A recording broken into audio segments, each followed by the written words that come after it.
Fantastic, wow, nice.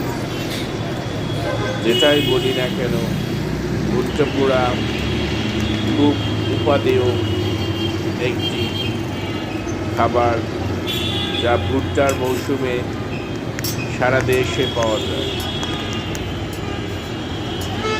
সুন্দরভাবে ভুট্টাটি ছিলে আগুনের তাপে ঝলসিয়ে হালকা হালকা পুড়িয়ে এটা তৈরি করা হয়।